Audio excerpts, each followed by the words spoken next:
क्या आप जानते हैं कि दुश्मनों ने जिस नबी को सूली पर चढ़ाने का जश्न मनाया था वह तो कभी सूली पर चढ़े ही नहीं। तो फिर उस रात सूली पर लटक कर तड़पने वाला असल शख्स कौन था? तारीख के इस सबसे बड़े धोखे और सैयदना ईसा अलैहिस्सलाम के जिंदा आसमान पर उठाए जाने का वह सच्चा वाकया यही है। यह उस दौर की बात है जब बैतुल मुकद्दस पर जालिम रोमी सल्तनत का कब्जा था और बनी इस्राइल जुल्म की चक्की में पिस रहे थे।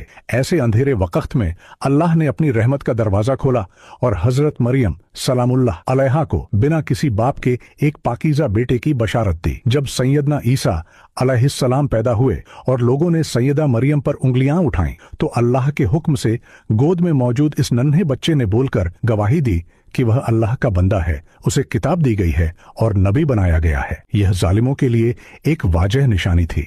जवानी में जब हजरत ईसा अलैहिस्सलाम ने अल्लाह का पैगाम पहुंचाना शुरू किया तो अल्लाह ने आपको अजीम मौजज़ात अता किए। आप मिट्टी से परिंदे बनाते और उनमें फूंक मारते तो वह उड़ने लगते। आप अंधों को बीना करते और अल्लाह के हुक्म से मुर्दों को जिंदा कर देते। जैसे जैसे लोग हक की तरफ आने लगे वैसे वैसे दुश्मनों के दिलों में हसद और खौफ बढ़ने लगा। उन्होंने साजिशें शुरू की। पहले हजरत यहिया अलैहिस्सलाम को शहीद करवाया और फिर रोमी हाकिम को यह यकीन दिलवाया कि ईसा अलैहिस्सलाम बगावत फैला रहे हैं। इस तरह आपके कत्ल का हुक्म जारी कर दिया गया। गिरफ्तारी से पहले एक रात सैयदना ईसा अलैहिस्सलाम अपने हवारियों के साथ मौजूद थे। आपने फरमाया कि आज रात तुम में से एक शख्स गद्दारी करेगा। फिर आपने यह खुशखबरी भी सुनाई कि आपके बाद एक नबी आएंगे जिनका नाम अहमद होगा। इसी दौरान दुश्मनों ने मकान को घेर लिया।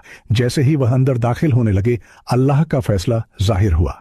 एक शख्स को, चाहे वह गद्दार था या कोई और, अल्लाह ने ईसा अलैहिस्सलाम जैसा बना दिया और उसी लम्हे अल्लाह ताला ने सैयदना ईसा अलैहिस्सलाम को जिंदा आसमान पर उठा लिया। दुश्मन अंदर आए और उस हमशक्ल शख्स को पकड़ लिया। उन्होंने उसे ईसा अलैहिस्सलाम समझकर सूली पर चढ़ा दिया। वह यही समझते रहे कि उन्होंने नबी को कत्ल कर दिया है, हालांकि हकीकत कुछ और थी। कुरान ने साफ अल्फाज में बता दिया कि न उन्होंने ईसा अलैहिस्सलाम को कत्ल किया और न सूली दी, बल्कि उन्हें धोखा हुआ।